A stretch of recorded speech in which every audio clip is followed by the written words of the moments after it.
Y'all, let's stop and pause and have a moment of prayer, a moment of silence for Kenya, aka Ken. Okay, cause Lord, she is miserable. Period. Hey guys, welcome back to the King K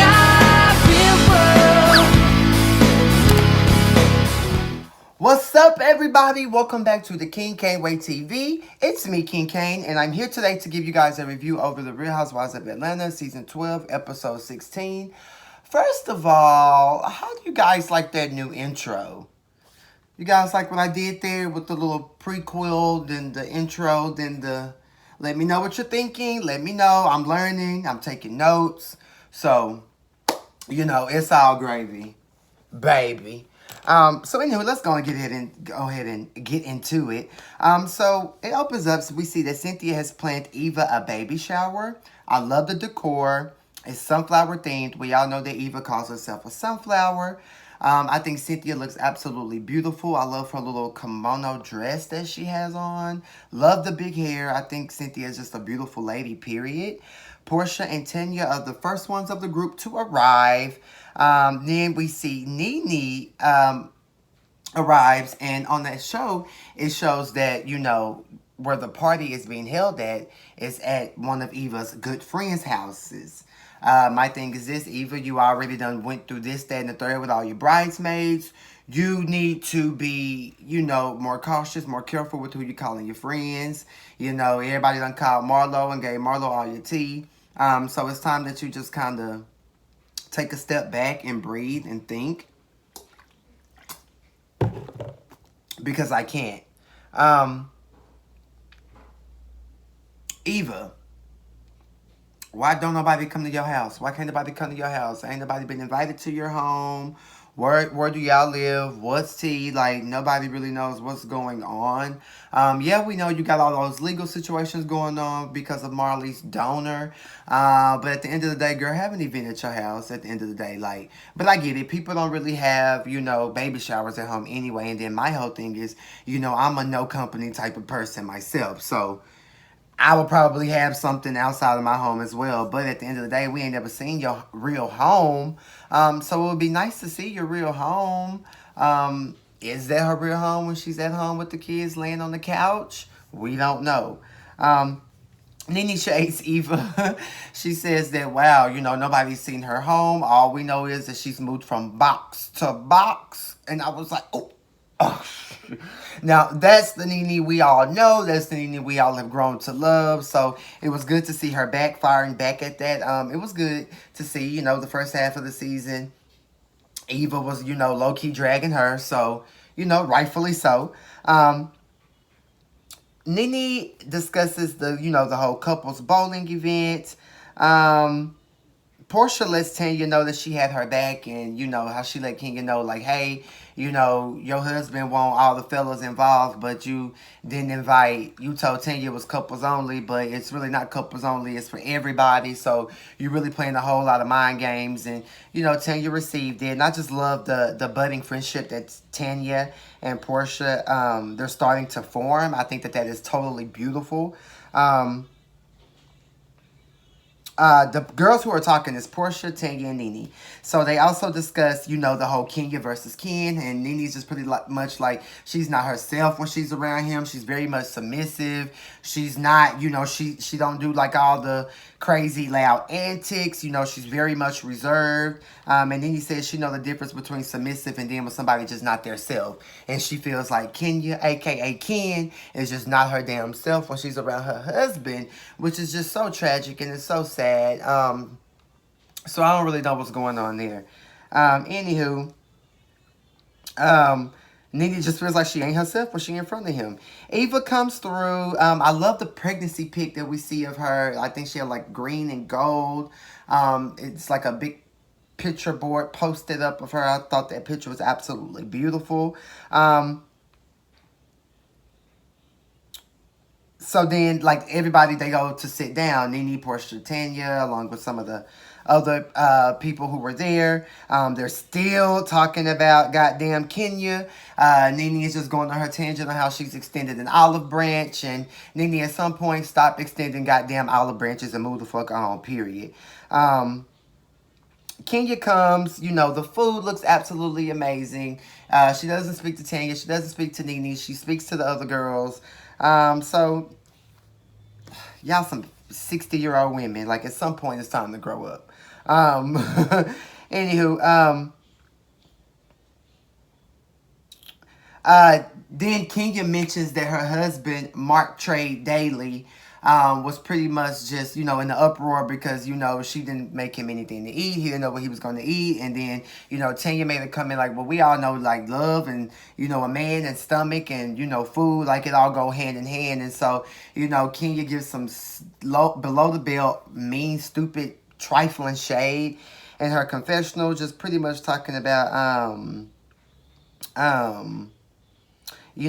have a husband. I have a baby. Why do women put so much emphasis and put so much like, oh my God, like I'm so successful just because I'm married and I have children? Like that don't mean nothing. There's plenty single, successful, beautiful boss females out here, without a husband, without a child, who are perfectly content, living their best life, doing their thing. Like I hate that whole thing. Like even when Eva and Marlo, were arguing on the bus in China, I think, last season. I'm just like, and Eva just was like, yeah, I have a husband. What do you got? What do you got? I'm just like, this is just so stupid and so childish. Like, girl, bye. Like, that's success to y'all at 40 years old. You would think that, y'all brains would be a little bit more mature, like, for real. And I just feel like, Kenya throwing out the fact, yeah, I'm married, I'm a wife, but it's not happy. You're miserable. You're crying every time you talk about him. So, shut up. Moving on. Candy and Marlo come. I love Marlo's hair. I love Marlo's whole, like, boho chic look in this scene. The typical baby shower games are played. Miss Juicy Baby is there. I just wanted to say that. I thought that was funny to see her there, but her and Eva do work together on Dish Nation. The baby shower was all in all a great time. It was super cute. Great to see the girls get together and kiki and have a great time. So it's ending. Candy pulls Tanya and Kenya aside to pretty much, talk about Mark's fundraiser. And Candy really wants Tanya to come. And she's just like, Tanya, you think you can come? And Tanya's just like, well, the allegations, made was just, so ludicrous, so ridiculous. And King is like, well, to you. And then Tanya's like, well, not to me. They were made against my fiance. So, he really doesn't want to come. And, we find out later on that Tanya, she comes to the event by herself. And she didn't even ask, her man, her fiance, anything of the sort about coming. So, at the end of the day, her husband don't see it for you, Kenya. Her fiance don't see it for you. And he don't want to be around you. So, get over it. Shut the hell up. Anywho. Candy really wants Tanya to be there. I just think Kenya's just being super fake. Well, yeah, we want you to come. We see a flashback of a weak-ass apology that she gave Tanya for calling her out of her name. And Kenya's like, well, it was my first time for calling you that. And Kenya was like, at 40 years old, that's your first time, being called, see you next Tuesday. And Tanya like, yeah. And Kenya like, oh, well, my bad, girl. That was my first time calling somebody one. Very backhanded, very childish, very malicious, per usual. The name of Mark's fundraiser, his little event that he's doing this for, is called Black Man's Lab, where they get together and educate young black men to just keep them empowered, keep them moving, keep them successful. I love the whole theme. I love the whole meaning behind what Mark is doing at the end of the day. Tanya's response is just pretty much, it wasn't to me. It was directed at him. And I went in for that. I was pretty much like, yes, Tanya. Let Kenya know what motherfucking time it is. Moving on. I agree with Tanya. We good over here. We don't want to come to your party. Thanks, but no thanks. We see that Kenya planned the entire charity event. We see that she is Mark's yes man. So childish. Candy is rehearsing for a role on The Child where she will be playing, a soft stud, which is super easy for her. Even Carmen said, it'd be easy for you to kiss a girl. The only thing about it, there's a sex scene. So we see now, it was in the blogs a couple months ago that Candy actually did land a role on The Chi. So congratulations to Candy for that. She wants to be taken serious as an actress. I could totally relate to that. So yeah,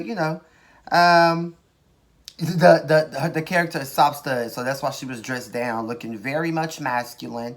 Don Juan even told her that, oh, that'd be easy for you. You give masculine energy, and I'm just looking around like, well, you give feminine energy. And I wish Candy would have said that, and she didn't say that, so it was just like kind of crazy. That would have been a key and a great, hilarious moment. Anywho, the sex scene is with a woman. I think that that's dope. So hopefully Todd won't trip.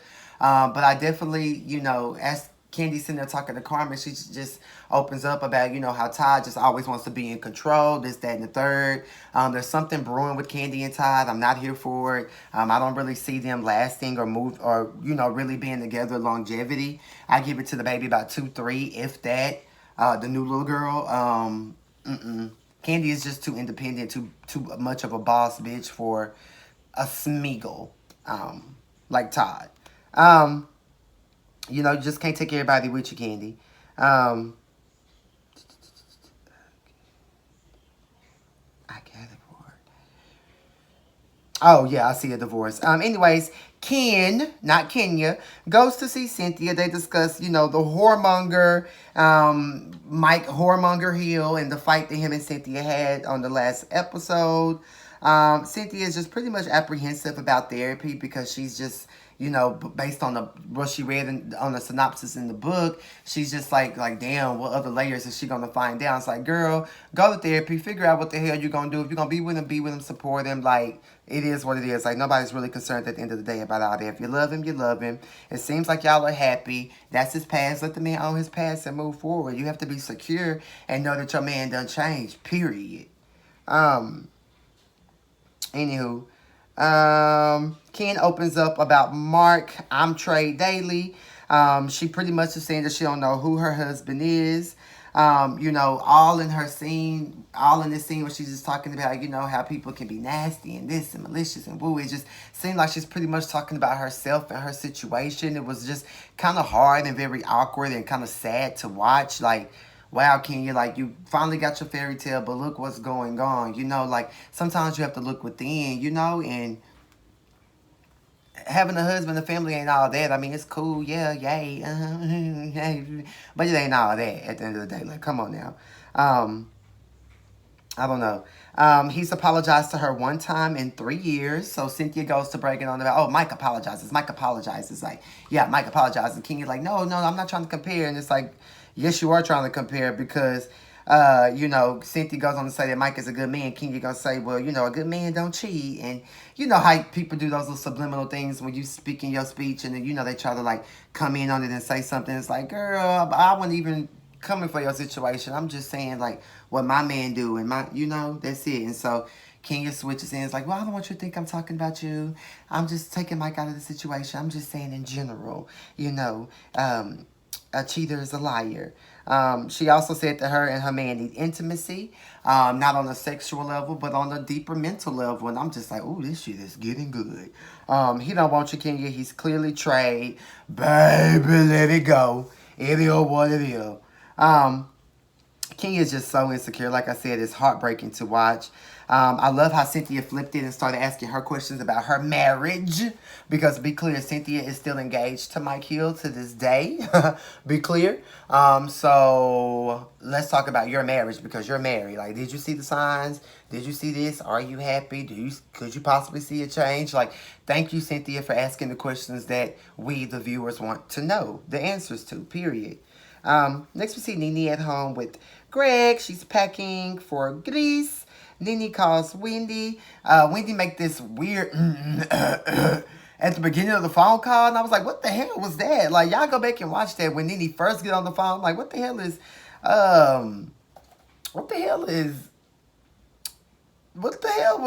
Wendy getting out her throat? It was, I said, Y'all go back and listen to that. I wish I could put it in here, but I gotta learn how to do that shit.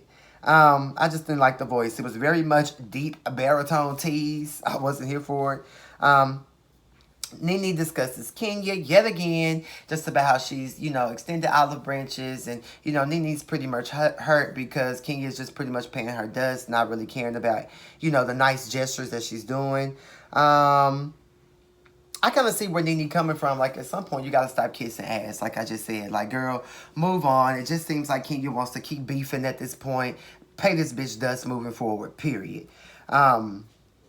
Nene said in her confessional that 51 and 49 are the same, which is true T. So now we try to make it seem like she just so much older than Kenya, and Kenya just make it seem like Nene just this big bully. Like, girl, you 49, she 51. That is the same thing. Both of y'all ages rounded up. It's 50 years old. We all know 5 or more. Raise the score. 4 or less. Give it a rest. Period.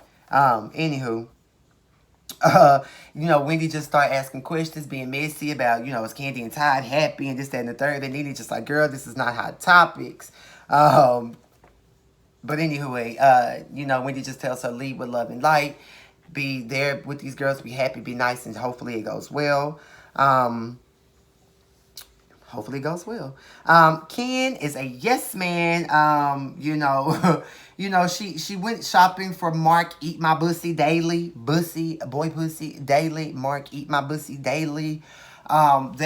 She went shopping for him, and she comes home and she's showing him all the outfits, and he's there with Brooklyn, and he's just being just so like annoying, like on everything I love. He's just being so like, ugh, like he's that girl. I'm just like, Mark, like, you're the husband. Calm down. Like, this girl that went out last minute. You talking about you told her 3 days ago, and she was like, no, you told me yesterday that you needed to be dressed. So, chill out. So, he's just being so demanding and so weird. However, I still want to fuck. Be clear.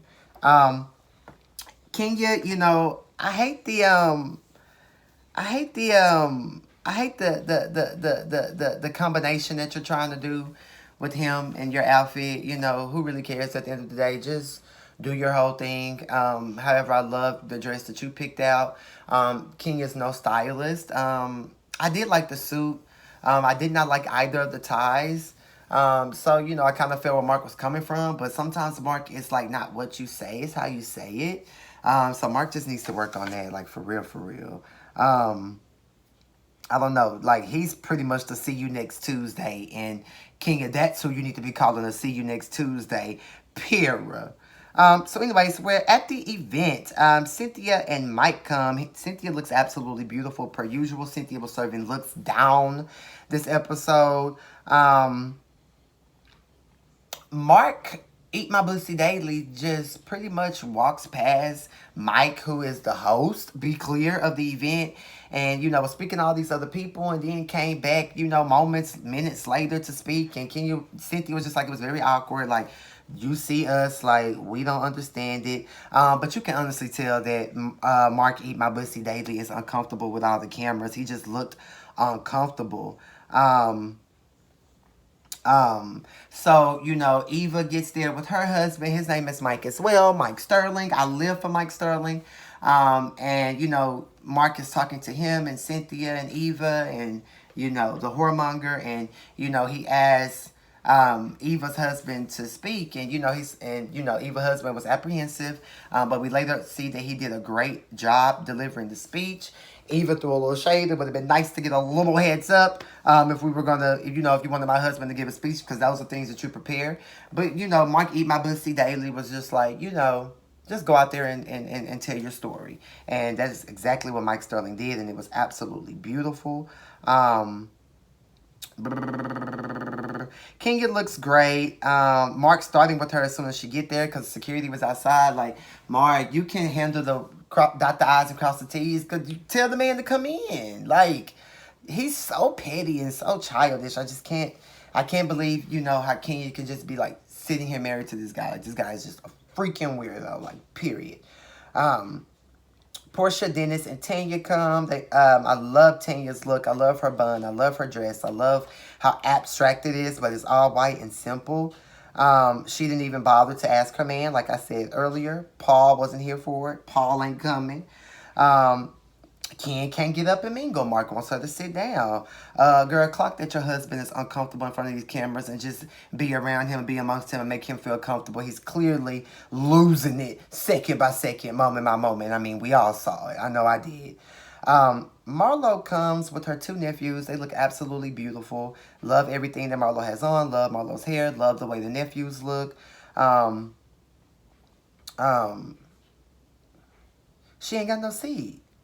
She was like, huh, why we separated from everybody? So Marlo was like, uh-uh. So Marlo walks out like, girl, I ain't got time for that. She leaves.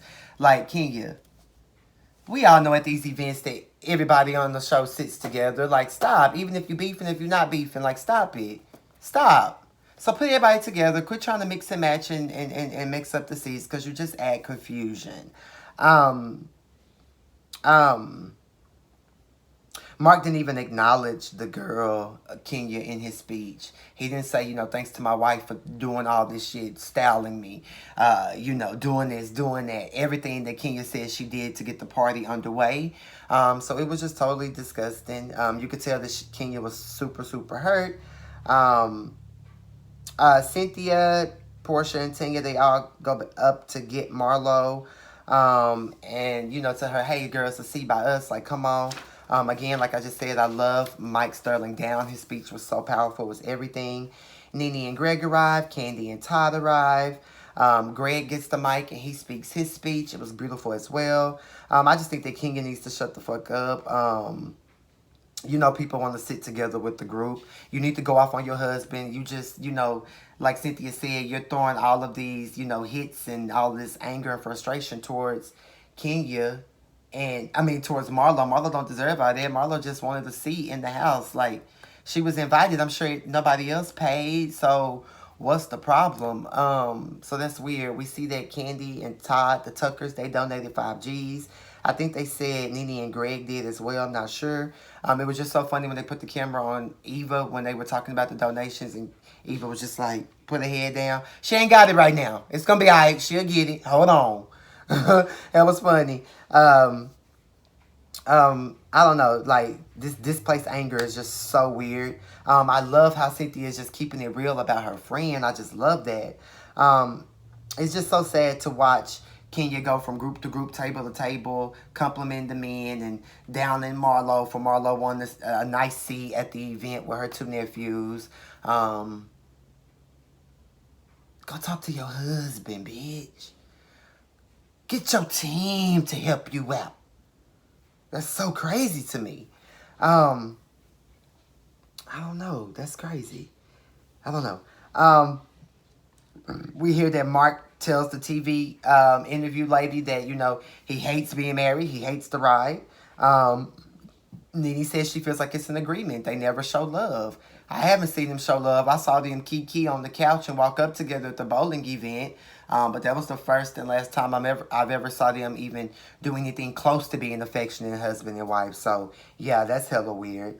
I don't know. You just see that Mark is annoyed Boots. He doesn't want to be around. He just feels like, the security is too much. The cameras are too much. He wants the producer to cut it. It's just all too much. She can't take. So she's just like, cut it. I'm done. I'm finna go upstairs. If I come back down, it's going to be a problem. Like, so, Mark eat my pussy daily. Are you threatening production now? Like, this is all too much. Kenya, she can never get a good one. I feel bad for her. But, it's okay to be single. You have your baby at the end of the day. Love your child. And just shut up. We then see that the day after the event, Kenya and Mark announced that they were divorcing, which was a key. Next week, the episode looks even more keyful. They head to Greece. I saw in the trailer something that annoyed me, like how Cynthia and Candy was telling the girls at the airport, well, yeah, let's not try to talk about, the divorce. And we all know Kenya would talk about the divorce if it was somebody else, but she was on the other foot. So, Marlo was like, girl, bye. And Nene was pretty much like, well, she should have thought about that before she brought the cookie lady to Tanya. So, who knows what they're going to talk about? Who knows what they're going to bring up? I'm here for it. I know you guys are here for it. I don't know, child. It's just a lot. It's just a lot. But, this was one of the best episodes of this season. So, anyway, guys, that's my review over Real Housewives of Atlanta, Season 12, Episode 16. Please like this video. Share this video. comment, subscribe to the channel, and follow me on all of my social media in the description. I love you guys. I love you guys for appreciating me. Keep rocking with me. You know, we can only go up from here. Beer. Peace.